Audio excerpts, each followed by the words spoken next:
नमस्कार साथियों, इस समय हम लोग मौजूद हैं बुंदेलखंड की एक ऐसी हस्ती के पास जिनका नाम समूचे बुंदेलखंड में कई वर्ष पूर्व से हर एक व्यक्ति जानता है। एक ऐसी हस्ती जिन्होंने पूरे बुंदेलखंड में अपने नाम का डंका बजवाया है। 1984 के दरमियान पहली बार सांसद निर्वाचित हुए झांसी ललितपुर लोकसभा क्षेत्र से। सम्मानित श्री सुजान सिंह बुंदेला जी हमारे साथ हैं। स्वागत है सर आपका। धन्यवाद, थैंक यू भैया। सर 84 में आप प्रथम बार जब लोकसभा मेंबर निर्वाचित हुए झांसी ललितपुर लोकसभा क्षेत्र से, उससे अब तक की पूरी कहानी सर हम लोग जानने के लिए आए हैं। तो उससे पहले 1966 का शायद वो समय था जब आप प्रथम बार ग्राम प्रधान निर्वाचित हुए डोंगरा कला से 1972 में। तो उसके बाद राजनीतिक जो सफ़र रहा वो सर आपका कैसा रहा? देखिए, सबसे पहले तो ये है कि भारत में आज प्रजातंत्र है जी। 135 करोड़ की आबादी का देश है और दुनिया का सबसे अच्छा प्रजातांत्रिक देश माना जाता है अपना भारतवर्ष, क्योंकि अपने यहाँ की जो संवैधानिक व्यवस्थाएं हैं, पॉलिटिकल व्यवस्था देखें अगर तो गांव सभा प्रजातंत्र की छोटी इकाई होती है और लोकसभा बड़ी इकाई होती है। विधानसभा, ब्लॉक, नगर पालिका, जिला पंचायत, ये सारी सब बीच की चीज़ें हैं। तो गांव सभा से लोकसभा तक की जब यात्रा करी हमने, तो उस समय 1972 में जब मैं गांव की माटी में लोट-पोट के बड़े हुए डोंगरा कला में, वहाँ का मैं प्रधान बन गया था जी।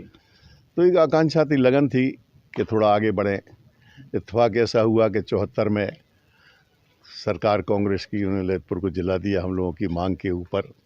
हेमवती ने, नंद बहुगुणा जी ने घोषणा की थी तवन के मैदान से। तो जब जिला बना तो पहला जब जिला परिषद का चुनाव आया तो ललितपुर जिला परिषद के प्रथम अध्यक्ष बनने का सौभाग्य मिला मुझे। धीरे धीरे आगे चलती गई गाड़ी। 70 पर 80 में असेंबली के चुनाव आ गए तो महरौनी विधानसभा क्षेत्र की महान जनता ने काफ़ी भारी बहुमत से हमें जिता के असेंबली भेजा। 84 की जैसे कि आप बात कर रहे हैं, एमएलए रहते हुए 84 का हमें टिकट मिला, कांग्रेस ने हमें लड़ाया तो कांग्रेस जीती थी चुनाव, हम जीत गए थे 84 में। इसके बाद समय बढ़ता गया, वोट लड़ते गए, चलाते गए। 1989 तक आप सांसद रहे, दूसरी बार 1999 में आप सांसद रहे। लेकिन 2004 का जब माहौल आता है तो तमाम लोगों के तमाम सवाल पैदा होते हैं कि 2004 में टिकट कांग्रेस पार्टी आपको दे रही थी, लेकिन तथाकथित लोग पर जब तथाकथित लोगों से हमारी कल बात हुई तो उन्होंने बताया कि बुंदेला जी भाई के प्रेम में 2004 का जो चुनाव था वो नहीं लड़े, क्योंकि वो समाजवादी पार्टी से कैबिनेट मंत्री थे और उस समय कांग्रेस में से उनका चुनाव लड़ जाना तो भाई उनके साथ आ जाते और उस समय उनकी मंत्री के पद पर कहीं आँच ना जाए, इस वजह से 2004 का चुनाव उन्होंने नहीं लड़ा, ऐसा तथाकथित लोग कहते हैं। लेकिन मैं आपसे जानना चाहता हूं कि 2004 में आखिर हुआ क्या था? देखिए, हमारी मानसिकता कांग्रेसी है। कांग्रेस के पलना में मैं झूला हूँ।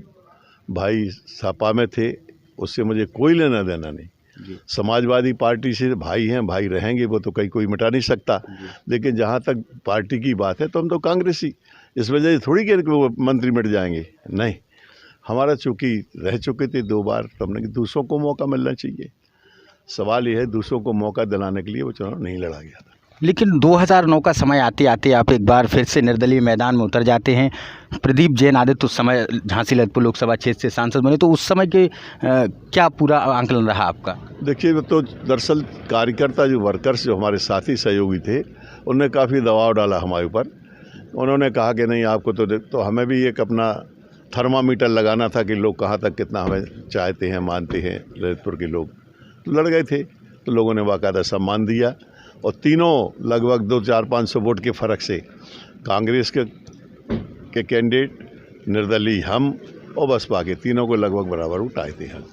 तो सर 2012 की अगर हम बात करें, 2012 का जो चुनाव आया, 2010 में उपचुनाव हुआ, चंद्रभूषण सिंह बुंदेला जी को सुमन कुशवाहा के हाथों मात मिली और 2012 का चुनाव आते आते तो 2012 के चुनाव में ऐसी क्या कमियां रह गई जो चंद्रभूषण सिंह बुंदेला जी चुनाव हार गए? क्योंकि आप एक राजनीतिक परिवार की बड़ी हस्ती हैं, इसलिए आपसे पूछना। दरअसल बाई इलेक्शन था और बाई इलेक्शन हमेशा सत्ता पक्ष की ओर जाते हैं।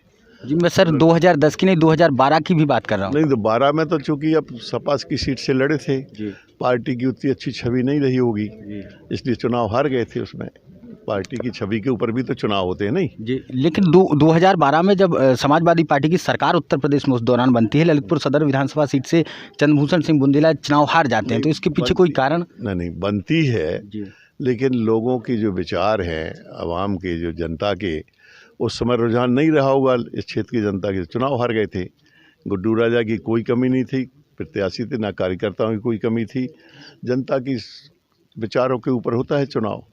तो 2017 का जो चुनाव आया उसमें बुंदेला परिवार से एक भी कैंडिडेट ललितपुर सदर विधानसभा चुनाव में मैदान में नहीं आया, इसके पीछे कोई कारण? नहीं, कोई कारण नहीं था, उसमें कोई कारण नहीं था। लड़के से मैंने कहा लड़ो चुनाव, ने असमर्थता जाहिर की, स्वास्थ्य ठीक नहीं था, हम भी बीमार रहते हैं, तो नहीं लड़ा गया वो चुनाव। तो अब 2022 का जो चुनाव है उसमें चंद्रभूषण सिंह बुंदेला गुड्डू राजा आपके सुपुत्र हैं और वो मैदान में है इस समय। कल हमारी उनसे बात हुई तो उन्होंने कहा कि जनता तय करेगी कि कौन विधायक होगा, जनता के बीच हम लोग विकास का मुद्दा लेकर के जा रहे हैं। तो आपको इस पूरे चुनाव में, चूँकि आप बुंदेलखंड के एक बहुत बड़े महारथी रहे हैं, आपको पूर्ण रूप से ज्ञान है ललितपुर ज़िले की जनता सन 72 से अभी तक, तो इसमें आपको क्या लग रहा है, कौन सी पार्टी आगे जाती हुई नज़र आ रही है? बिल्कुल बहुजन समाज पार्टी की दोनों जिले की दोनों सीट उसके पक्ष में जा रही है, उनकी झोली में जा रही है। बीएसपी ही चुनाव जीतेगी दोनों जगह। तो बहुजन समाज पार्टी से अगर चुनाव चंद्रभूषण सिंह बुंदेला गुड्डू राजा जी अगर जीत जाते हैं तो आपके ऐसे क्या उपदेश उनको रहेंगे जिससे ललितपुर ज़िले की जनता को सुखहाल महसूस करे? वो सवाल ये है कि सबसे पहले किसान की खुशहाली के लिए उनके खेतों को अगर पानी दिला सके गुड्डू राजा तो सबसे बड़ी उपलब्धि। जैसे हमने जीवन में अपनी लड़ाई लड़ी, राजघाट बांध परियोजना जहाँ इंदिरा जी प्राइम मिनिस्टर थी, सन 1972 में शिलान्यास हुआ था, नहीं बना पाए। 84 में जब सांसद बने थे, पार्लियामेंट में हंगामा मचाया, तब इसका काम लगा। वो आज देखिए लहलहाती फसलें जो है हो रही हैं राजघाट पर। तो इस तरह से जो एरिया बाकी रह गया सिंचाई के लिए, अपना गोविंद सागर बांध है जी, ये सन 48 में बना। अब इतनी सिल्ट इसमें आ गई, माने मिट्टी आ गई है कि जल भराव कम हो गया है। तो इसी से क्या है कि नीचे की जितनी कमान इनका एरिया था वो कम हो गया, वहाँ तक पानी नहीं पहुँच रहा टेल तक। तो ऐसी के जिनको सिल्ट हटवाएँ, खुदाई करवाएँ, गहराकरण कराएँ तालाबों का। हमारे यहाँ चंदेलों के समय के करीब 63 तालाब हैं ज़िले में। तो ये योजना सिंचाई के ऊपर ज़्यादा ध्यान दें तो ज़्यादा अच्छा रहेगा। चूँकि ललितपुर ज़िले में ऐसी क्या व्यवस्थाएं अब तक रही हैं बुंदेला जी, जिससे आपको लगता है कि ये व्यवस्थाएं अगर हों तो ललितपुर जनपद के किसानों के साथ साथ गरीब मजदूर तमाम लोग आगे की तरफ जाएंगे? सवाल ये है कि चाहे स्टेट गवर्नमेंट हो चाहे सेंट्रल गवर्नमेंट हो, किसी भी सरकार ने यहाँ कोई बड़ा कल कारखाना नहीं खोला है। आज भी ललितपुर जीरो इंडस्ट्री डिस्ट्रिक्ट है। एक मिटाने के लिए नरेंद्र एक्सप्लोसिव खोला था जिसमें ललितपुर ज़िले का एक ही आदमी रखा उनने। आज पावर प्लांट खोला, ललितपुर का कोई भी आदमी रखा इनने, सब बाहर के। यहाँ तक कि पेड़ काटने वाले माली भी बाहर के आए हैं, रोटी बनाने वाले भी बाहर के आए हैं। तो ऐसे खुल तो जाते हैं लेकिन ललितपुर के लोगों को काम नहीं मिलता है। एक संघर्ष गुड्डू राजा करेंगे इस बात के लिए कि हाँ हमारे लोगों को काम मिले, इस तरह कोई कारखाना लाएँ, खुलवाएँ। आपका कार्यकाल रहा, जीवन में बहुत लंबा रहा, उसके बाद कुछ बीमारियां हुई, उसके बाद आप अभी इलाज ले रहे हैं, ऊपर वाली कृपा से सब कुछ सकुशल है। तो इस दौरान इस राजनीतिक पूरे माहौल में आपको कभी ऐसा नहीं लगा कि हमें चंद्रभूषण सिंह बुंदेला गुड्डू राजा को बहुत पहले राजनीति में लाना चाहिए था, जिस दौरान आप उन्हें जिता करके अपने कार्यकाल में उन्हें विधायक बना पाते?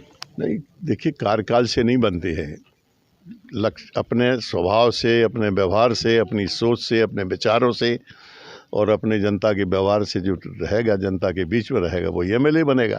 तो गुड्डू राजा का स्वभाव इस प्रकार का है, उनकी सोच इस प्रकार की है, उनके विचार अच्छे हैं, पढ़े लिखे हैं, ऑस्ट्रेलिया के मेलबोर्न से पढ़ के आए हैं, तो लोग उन पर निश्चित तौर पर विचार करेंगे, वोट देंगे, वो एमएलए बनेंगे। एक और सवाल चलता रहता है जनता के बीच कि चंद्रभूषण सिंह बुंदेला गुड्डू राजा ऑस्ट्रेलिया में अखिलेश यादव के साथ शिक्षा उन्होंने ली है, तो इसमें कितनी सच्चाई है? क्लास फेलो बात अलग है, राजनीति है, उनके साथ कर लिया, अब नहीं अच्छा लगा हमको, हट के बीएसपी में आ गए। चलिए, तो ये थे हमारे साथ सुजान सिंह बुंदेला जी, एक बहुत बड़ी हस्ती, झांसी ललितपुर लोकसभा क्षेत्र से 2 बार सांसद चुने गए, 1984 के समय, 1999 में। इसके बाद तथाकथित रूप से निर्दलीय भी एक बार मैदान में आए, दुर्भाग्यवश जनता ने उन्हें सहयोग नहीं किया और वो चुनाव हार गए। अब उनके सुपुत्र चंद्रभूषण सिंह बुंदेला गुड्डू राजा चुनावी मैदान में हैं और देखने वाली बात होगी 2022 में चुनाव किस तरफ जाता है। बहुत बहुत धन्यवाद आप सभी का। हमारे चैनल RL वार को आप सभी लोग सब्सक्राइब करें, बेल आइकन भी दबाएं, जिससे आगे कार्यक्रमों की जानकारी आप लोगों तक पहुंच सके।